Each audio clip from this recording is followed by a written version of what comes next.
Jadi adretan, bagi kalian yang sedang mengikuti seputar perkembangan kasus dana hibah Pemprov Jawa Timur, ada beberapa tersangka yang sudah ditetapkan tersangka tapi sampai saat ini belum ditahan oleh KPK. Loh, kok bisa Rus? Ya nggak tahu ya Tretan. Tapi yang jelas para tersangka dana hibah ini sampai saat ini itu masih berkeliaran dan masih menghirup napas segar. Jadi enak ya Rus. Ya bisa dipastikan enak Tretan, kan seperti itu. Namanya juga tersangka diberi kesempatan untuk bebas. Tapi tahu nggak Tretan? Apakah kalian tahu ada yang lebih menarik dari pembahasan seputar para tersangka dana hibah ini? Apa itu Rus? Tahu nggak? Di saat waktu luang seperti ini, tersangka ini masih berkeliaran bebas, maka masyarakat ini secara tidak langsung itu memiliki sebuah asumsi bahwa jika tersangka ini tidak segera ditangkap, maka besar kemungkinan akan melakukan cara ataupun upaya untuk kepentingan dirinya agar dirinya tidak bisa dijerat hukum. Sehingga peluang negosiasi ini ya Tretan akan muncul di benak masyarakat. Betul nggak? Betul lah. Betul. Meski demikian ya Tretan, KPK sampai saat ini sudah memberikan sebuah sinyal kepada masyarakat bahwa KPK sudah menunjukkan taringnya setelah sebelumnya memang dana hibah itu senyap dan hilang kayak ditelan bumi. Ya maklumlah karena belakangan ya Tretan, kita disibukkan dengan pesta demokrasi, sehingga untuk sementara beberapa kasus yang tengah ditangani oleh penegak hukum maka untuk sementara diberhentikan. Kan tetapi usai gelaran pesta demokrasi itu selesai, maka kasus perkara hukum yang tengah diselidiki oleh penegak hukum maka kembali dibuka lembarannya, termasuk kasus dana hibah. Jadi ya Tretan, saya sampaikan kepada para tersangka dana hibah, saya yakin sampai saat ini para tersangka dana hibah itu tidak akan bakal nyenyak tidur.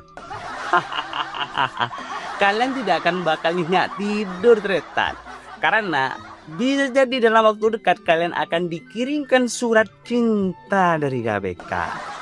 Surat cinta apa itu? Ya surat pemanggilan sebagai saksi. Nah setelah dipanggil sebagai saksi ya Tretan, alhasil nanti mereka akan memakai baju oranye.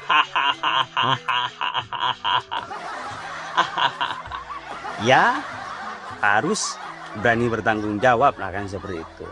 Masa mereka berani melakukan tindakan korupsi yang nyata-nyata itu uang milik rakyat, tetapi setelah program ini diungkap oleh penegak hukum maka masa kalian tidak akan bertanggung jawab? Ya bertanggung jawab lah, seperti itu kan. Terus belakangan juga ada update dari KPK bahwa KPK itu sudah melengkapi berkas perkara dari Anwar Sadat, sehingga dalam waktu dekat Anwar Sadat ini akan bakal dipanggil oleh KPK dan mereka akan ditahan atau diborgol. Akan diborgol. Jadi kalau diborgol itu artinya ditahan. Ya namanya diborgol ya ditahan pasti Tretan. Tapi tahanan KPK bukan tahanan Polres. Jadi Tretan, perlu saya sampaikan bahwa perkara kasus dana hibah ini itu terungkap setelah KPK melakukan OTT terhadap para pejabat tinggi legislatif di Jawa Timur pada tahun 2022. Dia adalah mantan wakil ketua DPRD Jatim dari fraksi Golkar, Sahatua Simanjuntak, dengan beberapa relasi dan relawannya. Mereka diduga akan melakukan sebuah transaksi untuk persiapan fee proyek dana hibah. Jadi proyek dana hibah ini Tretan, kalau di masyarakat Jawa Timur itu disebut dengan proyek Pokmas. Apa itu Pokmas Rus? Yang namanya Pokmas itu adalah kelompok masyarakat. Jadi untuk mendapatkan proyek ini Dretan, maka terlebih dahulu masyarakat di bawah itu harus membentuk regu cerdak kayak regu jelas cermatnya Dretan. Jadi harus membentuk kelompok seperti itu. Jadi nama lain dari Dana Hibah itu adalah Pokmas. Jadi 1,5 juta ini Dretan ditangkap oleh KPK dengan beberapa relasi dan rekannya. Tahu nggak siapa relasi di balik jaringan satwa ini? Ini bukan dari dapil pemilihnya sendiri Dretan. Relasi jaringan dari 1,5 juta ini ternyata adalah orang Madura. Kok bisa harus? Ya iyalah, karena proyek Pokmas ini secara terang-terangan dijual ke luar dapil Sahat dan diberikan kepada orang-orang di Pulau Madura. Alhasil mereka langsung ditangkap oleh KPK. Nah sejak itulah Dretan pengungkapan program dana hibah Pemprov Jatim itu mulai disorot oleh penegak hukum. Sehingga yang sebelumnya para untuk penikmat program dana hibah itu yang bisa dikatakan mereka menikmati dari uang rakyat. Namun usai kasus ini diungkap, maka mereka tidak bisa nyenyak tidur ya Dretan. Karena sampai saat ini kasus perkara dana hibah ini itu terus didalami oleh KPK. Salah satu contohnya kenapa KPK itu tetap mendalami kasus ini, karena beberapa pekan ya Dretan KPK itu akan kontinu memanggil beberapa saksi. Saksi tersebut adalah ketua-ketua Pokmas yang ada di Jawa Timur. Jadi ya Dretan, bagi kalian warga Jawa Timur yang pernah menikmati dan tahu rasanya program dana hibah, ya apalagi kalian itu sampai menjadi bagian dari kelompok bilang, ya hati-hati kalian takut ada surat cinta. Dijamin kalian tidak akan bakal nyati itu ya Dretan. Nah oke. Setelah mereka itu ditangkap akhirnya diadili di sidang. Intinya mereka ini sampai saat ini ya Dretan sudah ada di balik jeruji tahanan. Nah usai program dana hibah ini didalami oleh KPK, maka banyak masyarakat itu memberikan sebuah asumsi dan pernyataan ultimatum kepada publik bahwa sejatinya program dana hibah memang sejak dari dulu hanya dijadikan program yang bisa memanfaatkan sekelompok orang. Jadi program ini ya Dretan hanya bisa dinikmati oleh segelintir kelompok orang. Maksudnya gimana harus? Iya, kelompok orang tersebut yang dimaksud itu adalah mereka yang punya relasi dan relawan dan jaringan di tingkat Pemprov, baik itu legislatif ataupun eksekutif. Katakanlah ya Dretan, mereka ini adalah konstituennya, ya tanda kutip ya, anggota DPRD Jatim, ada juga konstituennya langsung gubernur, ada juga konstituennya ketua DPRD dan lain sebagainya, relasi-relasi jaringan. Sehingga yang terjadi adalah ketika program ini hanya menjadi sebuah bancakan, maka bukan tidak mungkin ada banyak praktek-praktek yang mencurigakan dalam realisasi pelaksanaannya. Seperti itu. Untuk mendapatkan program ini gimana? Intinya dana hibah ini ya Dretan, itu adalah program prioritas pembangunan desa di seluruh daerah di Jawa Timur.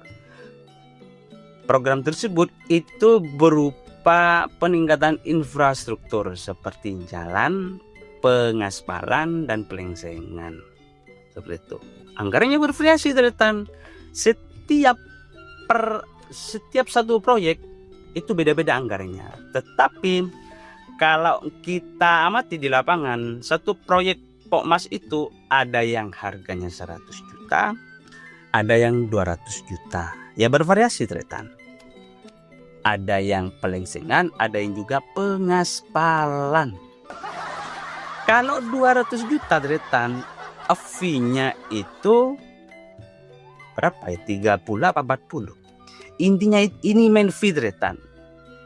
Jadi uang yang diterima utuh oleh Pokmas ini ya Tretan, biasanya itu nanti oleh koordinatornya diambil. Misalkan 100 juta, kalau 40% katakanlah 40% Tretan. 100 juta dari 40% berarti itu 40 juta. Sehingga 60 juta itulah yang harus digarap menjadi sebuah wujud proyek. Nah intinya ini penuh apa namanya skandal lah gitu. Maka sebelumnya Tretan, KPK pada saat mendalami program ini itu sudah memanggil beberapa pejabat eksekutif dan legislatif. Mantan ketua DPRD Jawa Timur yang saat ini itu meninggal, Kusnadi, itu sampai memberikan sebuah sinyal kepada KPK bahwa kalau proyek ini hanya menyeret nama-nama tokoh legislatif, maka tampaknya itu keliru besar. Mestinya KPK juga memanggil secara bijak kepada gubernur selaku pejabat eksekutif, karena dia disebut oleh Kusnadi sebagai pelaksana program ini. Kalau pejabat legislatif ini kan hanya sebagai apa ya, katakanlah sebagai rakyat, hanya pejabat aspirator seperti itu. Nah pada saat itu Khofifah itu dipanggil oleh KPK. Pemanggilan pertama Khofifah, Gubernur Jawa Timur ini mangkir Tretan. Ternyata tidak hadir. Alasannya karena Khofifah sedang berada di luar negeri karena menghadiri sidang putranya di Cina kalau nggak salah. Silahkan kalau misalkan saya salah koreksi ya Tretan dengan memberikan saran di kolom komentar. Tidak hadir. Nah karena tidak hadir Tretan, maka viral pemberitaan di lapangan bahwa Gubernur Khofifah itu mangkir dari panggilan KPK. Meski demikian Tretan, maka Khofifah meminta jadwal ulang pemanggilan tersebut. Nah, setelah diberikan penjadwalan ulang, karena jadwal ulang, maka Khofifah itu dipanggil. Sayang Tretan, kali ini biasanya kan kalau ini kan sifatnya paralel ya. Kalau dipanggil ya harus hadir kalau sama penegak hukum. Tetapi anehnya Tretan, pemeriksaan KPK kepada Khofifah kali ini itu bukan diperiksa di gedung KPK itu sendiri yang berada di Jakarta. Terus diperiksa di mana? Khofifah benar memang diperiksa oleh KPK, tetapi pemeriksaan tersebut dilakukan di Mapolres Polda Jatim. Maka muncullah asumsi-asumsi liar di masyarakat itu Tretan. Apa yang muncul? KPK disebut nyalinya kecil kepada pejabat-pejabat koruptor di Jawa Timur. Kenapa demikian? Karena mestinya pemanggil tersebut kalau betul-betul bersifat insidentil dan spesifik, maka Khofifah itu sejatinya harus diperiksa di gedung KPK Jakarta. Ya sebetulnya KPK sudah memberikan klarifikasi dan bantahan. Katanya ya, pejabat siapapun yang diminta keterangan ataupun diperiksa oleh KPK, maka tempat dan lokasi itu katanya ya tidak ada kaitannya dengan independensi penyelidikan hukum. Artinya walaupun dia tidak berada di, artinya walaupun dia tidak diperiksa di gedung KPK, kalau misal kasusnya betul-betul urgent dan penting, maka kasus tersebut akan tetap terjaga marwahnya. Seperti itu.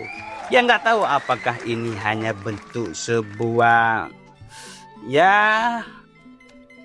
klarifikasi ataupun bentuk sebagai itu saya nggak paham. Tetapi pada waktu itu ya, ketika Hovifah itu tidak diperiksa di gedung KPK, maka banyak pemikiran-pemikiran ataupun isu liar yang timbul. Oke, teman-teman, cukup sampai di sini saja. Terima kasih.